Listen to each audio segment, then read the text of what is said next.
Maawa kayo please. Please maawa po kayo. Huwag niyo pong gawin sa akin to. Yan ang palaging sigaw at pagmamakaawa ni Rona sa kanyang panaginip. Si Rona ay kilala ng mga kaibigan, ng mga nakakakilala sa kanya na isang matapang na babae. Ngunit ang tapang niya ay nasa lugar. Hindi siya pala away, ngunit hindi rin siya pumapayag na may mga agrabyado sa kanya o sa kanyang pamilya. Tahimik ngunit palaban, mahiyain pero matapang. Yan ang tingin sa kanya lalong-lalo na ng kanyang matalik na kaibigan na si Greg. Magkababata sila ni Greg at buwan lang ang agwat ng kanilang edad. Simula bata pa lang ay magkaibigan na sila. At nang mag-high school nga ay sila ay mas lalong tumibay ang kanilang pagkakaibigan. Kung si Rona naman ay matapang ay kabaligtaran naman si Greg. Si Greg kasi tahimik at mahiyain. Madalas itong mabuli sa school at ang madalas lang magtanggol sa kanya ay si Rona pa din. Bukod kasi sa pagiging mahiyain ay mahina talaga ang loob ni Greg. Hindi niya kayang ipagtanggol ang sarili niya sa mga nambubuli sa kanya. Mabuti na lang ay may kaibigan siya na matapang at hindi pumapayag na maagrabyado siya. Rona, salamat ha at pinagtanggol mo ako kila Jake. Hay naku, wag mong intindihin yun. Asar din naman kasi talaga ako sa grupo nila Jake na yun. Masyado maangas. Akala mo sila ang may-ari ng school. Saad ni Rona, bakit naman kasi hindi mo laksan ang loob mo? Lumaban ka or ipagtanggol mo man lang ang sarili mo? Tanong niya kay Jake. Alam mo namang mahina ang loob ko at hindi ako nakikipag-away. Hindi ko naman sinabi na makipag-away ka. Ang gusto ko lang sana ay wag kang pumayag na binubuli ka palagi. Paano na lang kung hindi tayo magkasama? E di walang magtatanggol sa'yo? Iiwas na lang siguro ako sa susunod, Rona.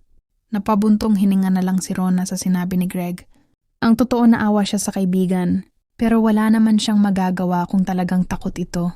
Ang tanging magagawa niya lang talaga ay ipagtanggol ito sa mga nambubuli sa kanya.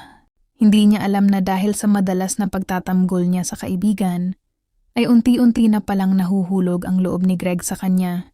Nagkakaroon na ito ng lihim na pagtingin sa kanya. Hindi lang bilang kaibigan kundi bilang minamahal, umiibig na si Greg kay Rona. Ngunit wala siyang lakas ng loob na sabihin yun kay Rona. Alam niya kasi ang tipong lalaki ni Rona ay ang katulad niya rin na matapang at kaya siyang ipagtanggol. Alam na alam niyang wala sa katangian niya iyon. Ang isang katangian lang na maaring ipagmalaki ni Greg kay Rona ay ang kanyang likas na talino. Siya kasi ang pinakamagaling at pinakamatalino sa klase. Malayong malayo siya kay Rona pagdating sa utak. Kaya naman madalas ay sa kanya nagpapaturo si Rona pag may mga assignment. Hindi sila magkaklase kaya sa bahay nila Rona ay madalas naturuan ni Greg ang kaibigan. Open kasi si Greg sa bahay nila Rona. Kilala na siya ng mga magulang nito at mga kapatid.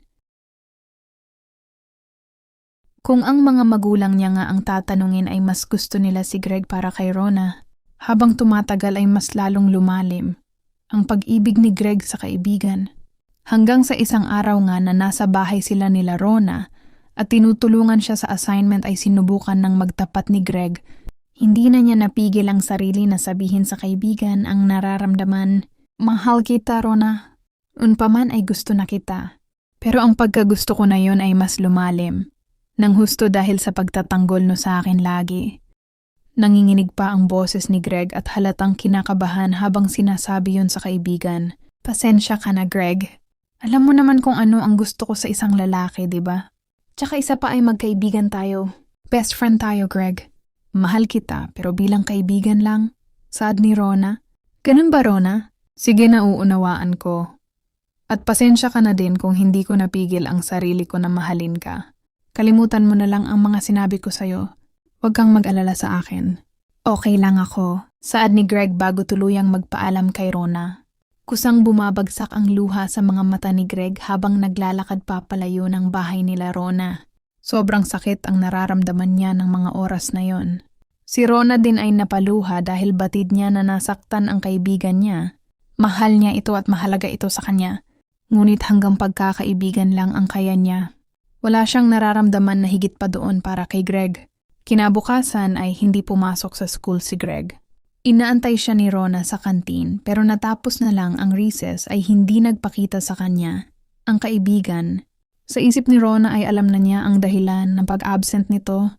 Pagkatapos ng klase ay dumaan siya sa bahay nila Greg upang kamustahin ito, ngunit ang nanay lang nito ang humarap. Masama daw ang pakiramdam ni Greg, Rona. Ayaw lumabas ng silid. Saad ni Aling Merly, nanay ni Greg.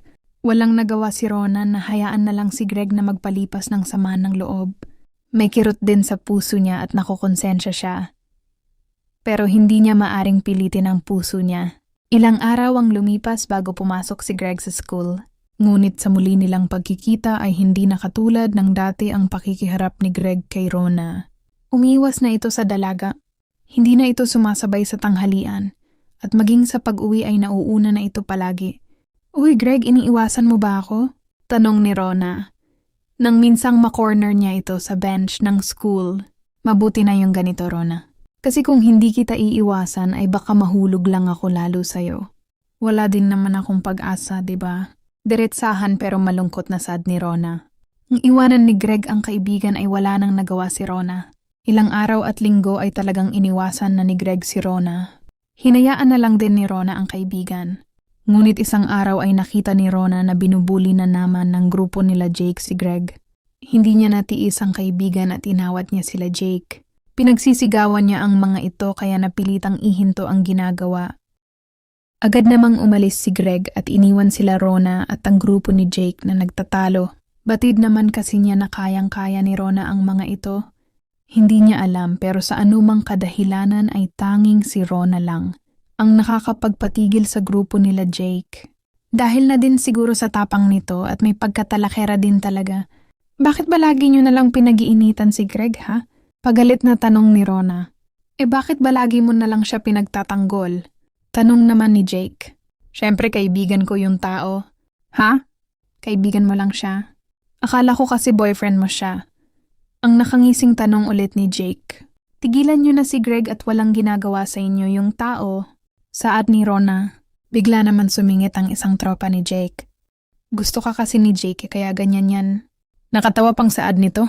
Kaya kung gusto mong tigilan namin si Greg, pumayag kang maging jowa ni Jake. Nagtawanan ng magkakaibigan dahil sa sinabi ng tropa nila. Nakadama ng pagkairita si Rona sa tawanan. Ng mga ito kaya agad na din siyang umalis. I love you, Rona. Sigaw pa ni Jake habang papalayo si Rona. Inis na inis si Rona habang papauwi sa bahay nila. Napansin naman ng nanay niya na hindi maipinta ang mukha niya. Agad siyang pumasok ng silid niya.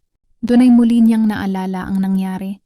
Ang mga sinabi ng tropa ni Jake. Maging ang pahabol na I love you ni Jake sa kanya. Kung totoo man yun ay wala naman pag-asa na magustuhan niya ito. Pero bigla niyang naalala si Greg. Naawa siya dito at nakokonsensya dahil nasaktan niya ito. Nais niya sanang bumawi dito pero paano? Muli ay naisip niya ang sinabi nila Jake sa kanya. Na kapag pumayag siya na maging jowa nito ay titigilan na nila si Greg. Magdamag siyang nag-isip at hindi gaanong nakatulog. Kinabukasan ay tanghali na siya nagising, kaya hindi siya nakapasok. Nang sumunod na araw ay pinilit na niyang makapasok.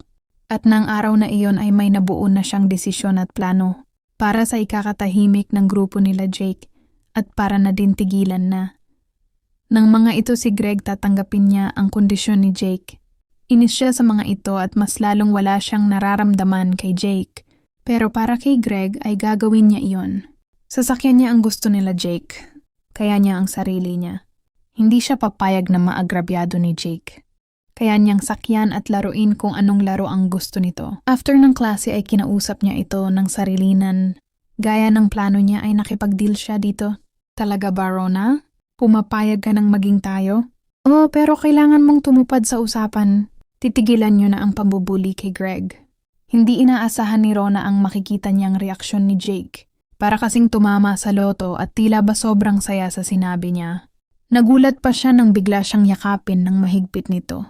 Pangako, Rona, hinding-hindi ko nabubulihin si Greg at kahit na sino pa sa school na ito.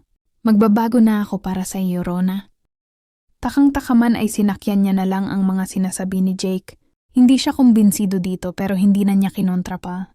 Ngunit kumalas din siya agad sa pagkakayakap nito. Ano ka ba, Jake? Ang bilis mo naman. Yumayakap ka agad. Sorry, Rona. Nadala ko ng damdamin ko. Simulad nga ng araw na yon ay naging magkarelasyon si Jake at Rona. Agad nakarating yun kay Greg. Mas lalo siyang nasaktan. Sa dami ng lalaki, bakit kay Jake pa? Ang bulong sa sarili ni Greg habang nakayumos ang dalawang kamao at tila ba galit sa nabalitaan niya. Hindi niya alam ay ginawa lang yun ni Rona para matigil na ang pambubuli sa kanya. Samantala ay kapansin-pansin naman ang naging pagbabago kay Jake simula nang sagutin siya ni Rona. Ramdam iyon ng marami lalo na ng mga mas nakakakilala sa kanya. Hindi na ito gaano sumasama sa mga barkada niya. Nag-aaral na din ito ng mabuti at hindi na nagkakating classes tulad ng dati. Naging mabait magalang na ito sa mga kaklase at maging sa mga teachers. Tila ba nais niyang patunayan kay Rona ang sinabi niya na magbabago na siya? Ngunit si Rona ay hindi pa kumbinsido. Iniisip niya na baka may nais lang itong makuha. Kaya gusto nito na tuluyang mahulog ang loob niya. Baka nagpapanggap lang si Jake para makuha ang gusto nito. Yun ang nakatatak sa isip niya. Si Greg naman ay nanatiling lang nakamasid ng lihim sa dalawa. Lihim niyang binabantayan ang mga kilos ng dalawa lalo na ni Jake.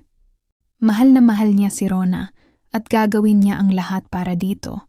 Gusto niyang mabawi ang kaibigan kay Jake. Gusto niyang bumalik sila sa dati. Na kahit bilang magkaibigan lang, ay palagi naman sila ang magkasama. Lumipas ang 1 buwan ng relasyon nila Jake at Rona. Months Ari. Nila noon nang sorpresahin ni Jake si Rona. Niregaluhan niya ito ng malaking teddy bear. Bulaklak at chocolate. Hindi maipaliwanag ni Rona ang nadarama.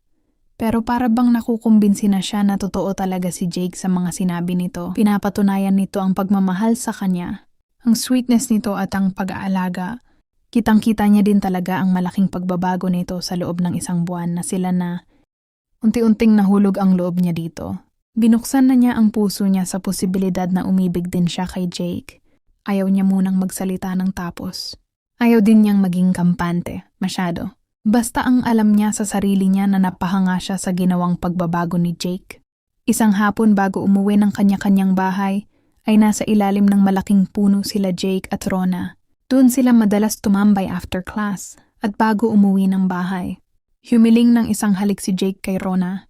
Iyon ang kauna-unahang beses na hihiling sa kanya ito sa halos 2 buwan ng relasyon nila. Dahil may nararamdaman na rin siya dito ay pinagbigyan niya ito. 1 matamis na halik ang iginawad sa kanya ng nobya na agad din naman niyang tinugon. Halik na sa una ay banayad lang pero unti-unting naging mainit at mapaghanap. Nang bahagyang mapahawak si Jake sa kanyang private part ay agad na itong pinigil ni Rona. Jake, wag muna dyan. Saad niya, sorry Rona, nadala ako eh. Okay lang Jake, sorry din. Niyakap na lang siya nito ng mahigpit. Ilang minuto pa silang nagtambay at nagkwentuhan bago sila umuwi at maghiwalay. Lingid sa kaalaman nila ay ang mga matang nakatingin sa mga ginawa nila. Saksi pala si Greg sa una nilang matamis na halikan. Lihim silang pinagmamasdan habang lumuluha at durog na durog ang puso sa nasasaksihan.